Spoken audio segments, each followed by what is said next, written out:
ایک دن حضور سیر کرتے کرتے مدینۃ المنورہ سے باہر کسی چراگاہ میں تشریف لے گئے۔ وہاں ایک قافلے نے پڑاؤ کیا ہوا تھا، تو ان کے سرخ رنگ کے اونٹ چل رہے تھے۔ ایک اونٹ حضور کو پسند آ گیا، اس کے بخت پہ حضور کو پسند آ گیا، تو حضور نے ان سے کہا کہ یہ اونٹ بیچتے ہو؟ انہوں نے بیچنا تھا یا نہیں بیچنا تھا؟ حضور نے پوچھا تو کہا جی بیچتے ہیں۔ یا پھر مجھے اپنے شیخ یاد آئے، وہ کہتے ہیں میں دل ویچا میں جگر ویچا، جے پیارا محمد آ جاوے، نہیں میں اپنا سارا گھر ویچا جے پیارا محمد آ جاوے۔ کہا جی بیچتے ہیں، کتنے کا؟ کہا اتنے کا۔ سودا طے ہونے لگا۔ حضور نے فرمایا ٹھیک ہے میں اسے خریدتا ہوں۔ جو قیمت طے ہوئی، فرمایا کہ میں کوئی تاجرانہ غرض سے تو چل کے آیا نہیں تھا کہ قیمت ساتھ اٹھا لاتا، میں تو سیر کے لیے آیا، اچانک کو پسند آ گیا تو میں اپنے شہر جا کے اس کی قیمت تمہیں بیچ دیتا ہوں۔ انہوں نے کہا ہمیں منظور ہے۔ حضور نے اونٹ پکڑا اور چل دی۔ کافی دیر وہ حضور کو دیکھتے رہے، اور جب حضور چلنے لگے تو حضور کی رفتار کی حسن میں کھو گئے۔ جب نظروں سے اوجھل ہو گئے تو دل پہ ہاتھ رکھ کے کھڑے ہو گئے۔ تھوڑی دیر گزرنے کے بعد سکتے سے باہر آئے تو ایک دوسرے سے پوچھنے لگے یار یہ جو شخص آیا تھا کسی نے اس کا پتہ بھی پوچھا؟ کسی کو ادھار سودا دیا جاتا ہے تو آپ اسے جانتے ہوتے ہیں تبھی دیتے ہیں نا، یا درمیان میں کوئی ضامن ہو، یا پھر وہ کوئی شے گروی رکھ دے تو اس کے عوض میں آپ سودا دے دیں، اور نقد دے تو آپ کو ان چیزوں کی ضرورت نہیں ہوتی۔ تو کہا ایک شخص آیا اور اونٹ لے گیا، کسی کو پتہ ہے یہ شخص کون تھا؟ تو انہوں نے کہا نہیں ہمیں نہیں پتا۔ یار عجیب کہانی ہے، ایک شخص آیا قیمتی اونٹ لے گیا اور اپنا پتہ بھی نہیں بتا کے گیا، کوئی درمیان میں ضامن بھی نہیں رکھا اس نے، اور کوئی شے بھی گروی نہیں رکھی۔ ایک بولا یار جب وہ باتیں کرتا تھا اس کے منہ سے نور جھڑتا تھا، میں تو اس کے چہرے کو دیکھتا رہ گیا۔ اذا سر استنار وجهه، اس کے چہرے سے نور نکلتا تھا۔ دوسرا بولا یار جب وہ مسکراتا تھا تو میں تو اس کی مسکراہٹ میں ہی کھو گیا۔ ایک نے کہا جب وہ بات کرتا تھا منہ سے چھن چھن نور کی کرنیں نکلتی تھی۔ اللہ اکبر۔ ایک کہا یار میں تو اس کی زلفوں کے پیچ و خم میں کھو گیا۔ اللہ اکبر۔ ایک کہنے لگا یار میں تو اس کی آنکھوں میں ڈوب گیا۔ کیا خوب سجن دیا اکھیاں نے، کیا خوب سجن دیا اکھیاں نے، جویں پر کے سرائیاں رکھیاں، تو اجے میرا یار نہیں ڈٹھا، جنوں ویکھ کے چند شرماوے، ادھی راتی دن چڑھ جاوے، جیو رخ تو نقاب اٹھاوے، تے جیو نکلے سیر کرن نو سارا گلشن سیس نواوے، اتے دھرتی لف لف جاوے، جے ہاتھ پھلا وچ رکھدا ہاتھ پھلا تو وت جاوے، نین نشیلے مست رسیلے وچ سونا کجل سہاوے، اکھ اگڑے تے انج پیا جاپے جویں میں خانہ کھل جاوے، تے جے کھولے پیٹ زلف دے اتے راہی راہ پل جاوے، توبہ توبہ حسن سجن دا چال نہ چلی جاوے، بجلی ڈردی لشک نہ مارے متا بے ادبی ہو جاوے، علم خدا نے اینا دتا عقلاں وچ نہ آوے، عقل خدا نے اینی دتی علماں وچ نہ آوے، کی اعجاز نظر وچ ہو دی جو آوے وک جاوے، خلق او دے نے مولئی دنیا کوئی ورلائی جان بچاوے، آزم ایڈا سونا ماہی سانو کدرے نظر نہ آوے۔ کوئی کہا یار ہم تو اس کے حسن میں کھو گئے، کسی کو یاد نہیں رہا اس کا پتہ پوچھ لیتا۔ انہوں نے کہا جو بھی ہوا سو ہوا، اب وہ اپنے حسن کا جادو جگا کے تم سے قیمتی اونٹ ہتھیا کے لے گیا، اب وہ نہیں آئے گا۔ تو جب انہوں نے یہ کہا نا اونٹ ہتھیا کے لے گیا، امام زرقانی نے لکھا ہے باقی لوگوں نے بھی کہ اب تک خاموش بیٹھی قافلے کے سردار کی بیوی نے خیمے کا پردہ سرکایا، اور جنہوں نے کہا وہ اونٹ ہتھیا کے لے گیا ان سے مخاطبت کرتے ہوئے اس نے کہا انا ضامنۃ لسامان جمالکم لا یغدر بکم، اگر وہ پیسے دینے نہ آیا تو میں ضامنہ ہوں، مجھ سے پیسے لے لینا۔ اچھا تو جانتی ہو؟ اسے کہا اللہ میں بھی نہیں جانتی۔ تو کہا پھر ضمانت کیسے دے رہی ہو؟ کہا جب تم سودا کر رہے تھے میں نے خیمے کی اور سے اس کا چہرہ دیکھا تھا، اور جس کا چہرہ اتنا سوڑا ہو وہ جھوٹا ہو ہی نہیں سکتا ہے۔ اللہ اکبر. ابھی تھوڑی دیر گزری. فلما کان العشاء اتانا رجل فقال انا رسول اللہ صلی اللہ علیہ وسلم الیکم ھذا تمرکم وکلوا واشبعوا واقتالوا واستوفوا. کہتے ہیں کہ وہ ایک شخص آیا, اس نے کہا کہ یہ کھجوریں حضور نے تمہاری ضیافت کے لیے بھیجی ہیں اور ان کھجوروں سے اپنی قیمت پوری کر لو. انہوں نے کہا کہ ہم قیمت کیا لیں گے, خود بک گئے, تیری تک کے اداوا میں مرید ہو گئے, ہمیں بتا وہ پیارا رہتا کہاں ہے. تو انہوں نے کہا وہ جو نخلستان نظر آ رہا ہے اور کھجوروں کے جھنڈ دکھائی دے رہے ہیں, یہی ڈیرا ہے اس مدنی ماہی کا. تو سارا قبیلہ وہاں سے اٹھا, وفد طارق کے نام سے اس کی شہرت ہے, اور حضور کے قدموں میں گیا اور حضور کے ہاتھوں میں ہاتھ دے کے اسلام قبول کر. اللہ نے اپنے محبوب کا چہرہ ہی ایسا بنا, دیکھنے والے کہا کرتے ہیں اللہ اللہ, یاد آتا ہے خدا دیکھ کے صورت تیری. آقا کریم نے صفوں کو سیدھا کرنے کی تلقین کرتے ہوئے کہا کہ مت سمجھنا کہ میں صرف آگے دیکھ رہا ہوں, میں آگے بھی دیکھ رہا ہوں, میں پیچھے بھی دیکھ رہا ہوں, تمہارے رکوعوں کو بھی دیکھ رہا ہوں اور دلوں میں پیدا ہونے والے خشوعوں کو بھی دیکھ رہا ہوں. یہ حضور کی نظر کا کمال ہے. اور حضرت عبداللہ ابن عباس رضی اللہ تعالیٰ عنہ فرماتے ہیں کان رسول اللہ صلی اللہ علیہ وآلہ وسلم یرا فی اللیل فی الظلمہ کما یرا فی النہار فی الضوء. حضور رات کی تاریکی میں یوں دیکھتے تھے جس طرح دن کے اجالے میں دیکھتے تھے. میں نہیں دیکھ سکتا, یہ دیکھو یہ روشنیاں ہیں, یہ لائٹیں لگی ہوئی ہیں اور میں یہاں سے دیکھ رہا. اگر یہ چراغاں ختم ہو جائے, یہ روشنیاں بجھ جائیں, تو وہ دور چیزیں لکھی ہوئی ہیں وہ تو دکھائی نہیں دے گی. یہ کتاب میری جھولی میں بھی ہوگی, میں پھر بھی نہیں دیکھ سکوں گا, اس لیے کہ میری آنکھیں نور ہیں, لیکن یہ اتنی دیر تک نہیں دے سکتی جب تک یہ خارج کی روشنی بھی موجود نہ ہو. لیکن حضور سراپا نور ہیں, حضور ظلمت میں بھی دیکھتے تھے, روشنی میں بھی دیکھتے تھے. چونکہ میری آنکھیں ان روشنیوں کی محتاج ہیں, کائنات کی ساری روشنیاں شمس و قمر بھی میرے حضور کے محتاج ہیں. اس لیے حضور علیہ الصلوۃ والسلام شمس و قمر کی روشنی کے محتاج نہیں تھے.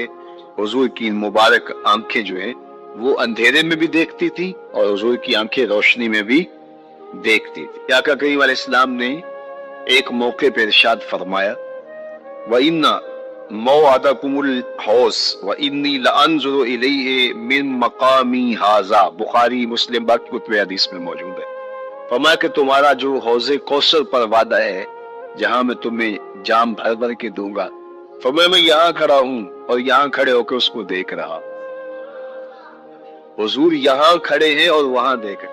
ایک دن حضور صلاۃ الاستسقاء پڑھا رہے تھے, جب بارش نہ ہو رہی ہو تو اس کی جو نماز پڑھائی جاتی ہے اللہ کے حضور دعا کرنے کے لیے, تو اس کو صلاۃ الاستسقاء کہا جاتا ہے.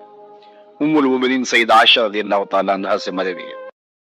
عالی مرتبت سامعین و ناظرین, السلام علیکم ورحمۃ اللہ وبرکاتہ. میرے سامنے اللہ کے پیارے محبوب علیہ السلام کی ایک مبارک حدیث پاک ہے جس کو امام ترمذی نے اپنی سند کے ساتھ روایت کیا ہے, اور میں سمجھتا ہوں کہ اس حدیث پاک میں ہمارے لیے اتنی روشنی ہے کہ ہم اس کی ضوء میں, اس کی روشنیوں میں اپنی زندگی کو مرتب اور منظم کریں تو خیر و برکت اور رحمت و راحت کے دروازے کشادہ ہوں گے. حضرت ابو کبشہ الانماری رضی اللہ تعالی عنہ اس حدیث کے راوی ہیں. کہتے ہیں کہ میں نے اللہ کے رسول صلی اللہ علیہ وآلہ وسلم سے یہ حدیث سنی کہ آپ ارشاد فرماتے تھے ثلاثۃ اقسم علیہن, 3 چیزیں ایسی ہیں جن پر میں اللہ کی قسم کرتا ہوں. اللہ کے پیارے محبوب صلی اللہ علیہ وآلہ وسلم کسی چیز کو ایسے بھی ارشاد فرما دیں تو ہمارے لیے حجت ہے, کافی ہے. لیکن اگر آپ کسی چیز کو بیان کرنے سے قبل قسم فرما رہے ہیں تو اس کا مطلب یہ ہے کہ وہ انتہائی اہمیت کی حامل ہے.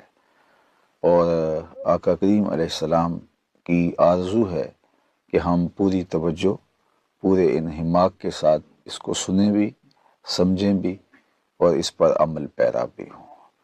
تو فرمایا 3 چیزیں ایسی ہیں، اقسم علیہن، میں ان پر اللہ کی قسم کرتا ہوں، وَأُحَدِّثُكُمْ حَدِيثًا فَاحْفَظُوهُ، اور میں تمہیں کچھ اس کے علاوہ بھی بیان کرتا ہوں، یعنی ایک تو وہ چیزیں ہیں جو حضور نے قسم کر کے ارشاد فرمائی، اور فرمایا اس کے علاوہ بھی ہے، میں تمہیں وہ بیان کرتا ہوں، اور وہ بھی اتنی اہمیت کی حامل ہیں کہ فَاحْفَظُوهُ، تم انہیں یاد کر لو، حفظ کر لو۔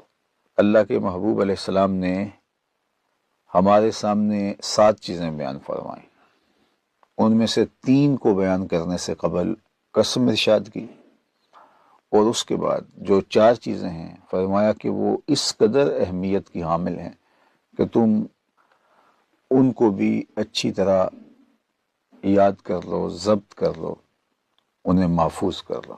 3 چیزوں میں سے ایک چیز جن پر اللہ کے محبوب علیہ السلام نے باقاعدہ قسم فرمائی، ما نقص مال عبد من صدقہ، فرمایا کہ میں اللہ کی قسم کر کے کہتا ہوں کہ صدقے سے مال کم نہیں ہوتا۔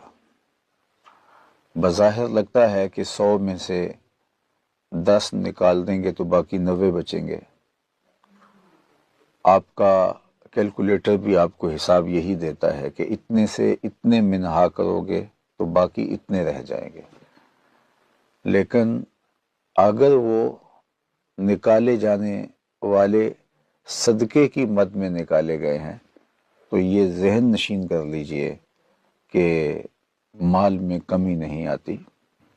بظاہر تو عددی اعتبار سے ایسے ہی لگ رہا ہے، لیکن اللہ تعالیٰ اس کے اندر برکت ایسی پیدا فرماتا ہے کہ کمی ہونے کی بجائے اضافہ ہوتا ہے، اور اگر صدقہ کرنے سے مال میں کمی آ جاتی تو اس امت کے سب سے غریب شخص کا نام، سب سے مفلس شخص کا نام ابو بکر صدیق ہوتا، کہ جنہوں نے اپنا سارا مال راہ خدا میں لٹا دیا۔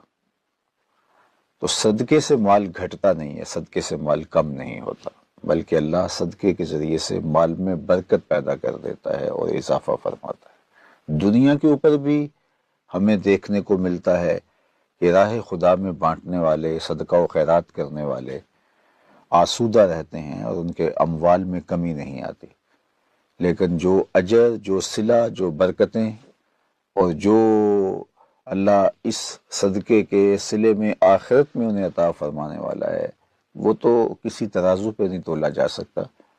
ہمارے خیال، ہمارا فہم و ادراک اس کی حدود کو بھی نہیں چھو سکتا جو اللہ تعالیٰ بندوں کو صدقے کے صلے میں عطا فرمائے۔ تو راہ خدا میں بانٹنے والے، خیرات کرنے والے مت سمجھیں کہ ان کے مال میں کوئی کمی آتی ہے۔ اللہ تعالیٰ جل شانہ اموال میں اضافہ اور برکت پیدا فرماتا ہے، اور یہ بات اللہ کے محبوب علیہ السلام نے باقاعدہ قسم کر کے کہی، ما نقص مال عبد من صدقہ، کہ میں قسم کر کے کہتا ہوں کہ صدقے سے مال کم نہیں ہوتا، گھٹتا نہیں۔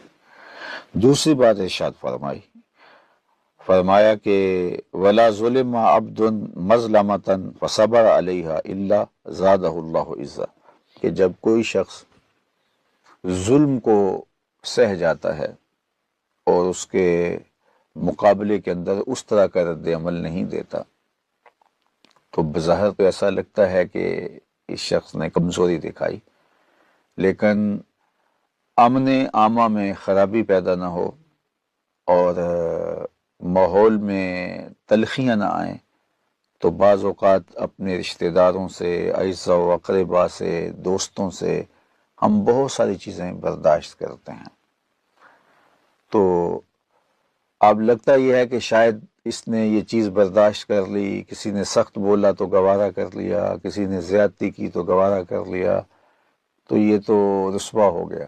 اللہ کے محبوب فرماتے ہیں جب بندہ ظلم پر صبر کرتا ہے تو اللہ جل شانہ اس کے بدلے میں اس کو عزت عطا فرماتا ہے، اس کی آبرو میں کمی نہیں آتی بلکہ اللہ اس کی آبرو میں اضافہ فرماتا ہے۔ یہ بات ذہن میں رکھیے گا کہ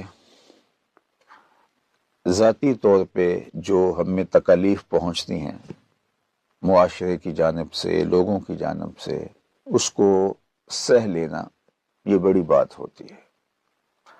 بعض اوقات ایسا ہوتا ہے کہ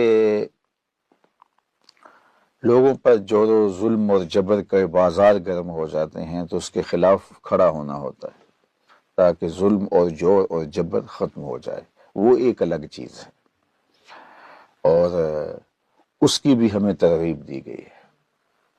لیکن عمومی طور پہ ہمارے ساتھ زیادتیاں ہوتی رہتی ہیں تو ہم اپنا حق چھوڑتے ہیں، ہم صبر کر جاتے ہیں، برداشت کر جاتے ہیں، تو اس پر اللہ تعالیٰ جل شانہ نے اجر، صلہ اور جزا رکھی ہے اور عزتوں میں اضافے کی نوید سنائی ہے۔ تیسری چیز ارشاد فرمائی وَلَا فَتَحَ عَبْدٌ بَابَ مَسْأَلَةٍ إِلَّا فَتَحَ اللَّهُ عَلَيْهِ بَابَ فَقْرٍ اور کلمتاً نحوہا۔ اللہ کے محبوب علیہ السلام نے ارشاد فرمایا کہ تیسری بات یہ ہے کہ جب کوئی شخص سوال کا دروازہ کھولتا ہے، مانگنے لگ جاتا ہے اپنی ضرورت کے لیے، کسی اور کے لیے ترغیب دلانا، معاشرے کے کمزوروں کے لیے لوگوں کو جھولی پھیلا کے بھی کہنا کہ میں حاضر ہوا ہوں اور ان کی ضرورت کو پورا کرنا ہے، اراملہ ہیں، مساکین ہیں، یتامہ ہیں، مفلوق الحال ہیں، مدارس دینیہ ہیں، مساجد کے لیے اس نے فنڈ ریزنگ کی، وہ اپنی ذات کے لیے نہیں۔ یہ جو اپنی ذات کے لیے مانگنا شروع کر دیتا ہے، اللہ جل شانہ اس کے لیے محتاجی کا دروازہ کھول دیتا ہے۔ اور ہم نے دیکھا ہے، آپ نے بھی ملاحظہ کیا ہوگا کہ جو لوگ مانگنا شروع کر دیتے ہیں پھر ساری زندگی مانگتے ہی رہتے ہیں، حتیٰ کہ میں نے دیکھا ہے جو قرض مانگنے کے عادی ہو جاتے ہیں تو وہ بھی پھر مانگتے ہی رہتے ہیں، ان کی ضرورتیں پوری نہیں ہوتی۔ تو مصائب، تکلیفیں، آلام، مشکلیں، بھوک، افلاس، یہ چیزیں انسان کی زندگی کے ساتھ جڑی ہیں، تو کبھی ان کا سامنا کرنا پڑے تو صبر اور استقامت کے ساتھ، حوصلے کے ساتھ ان کا سامنا کرنا چاہیے، واویلا نہیں کرنا چاہیے اور ہاتھ نہیں پھیلانا چاہیے۔ اور جو اللہ کی طرف سے آنے والی اس آزمائش پہ راضی ہیں کہ مالک کوئی بات نہیں، خوشحالیاں بھی تو نے عطا کی تھیں، آج حالات تھوڑے تلخ ہیں تو کوئی بات نہیں، ہم صبر کر کے اس وقت کو بھی گزار لیں گے، اور ہم تیرا شکر ادا کرتے ہیں تو نے ہمیں خوشحالیاں بھی عطا کی، اور آج اگر مشکل ہے تو ہم صبر کر کے تیرے ہی شکر گزار ہیں۔ تو یہ تین چیزیں حضور نے قسم کر کے کہیں۔ سب سے پہلی چیز ما نقص مال عبد من صدقہ، کہ صدقے سے مال کم نہیں ہوتا۔ دوسری بات یہ ارشاد فرمائی کہ جب کوئی شخص زیادتی سہ جاتا ہے اور اس پر رد عمل نہیں دیتا، معاشرے کے امن کے قیام کے لیے اور فساد اور شر سے ماحول کو بچانے کے لیے وہ برداشت کر لیتا ہے اور صبر کر لیتا ہے،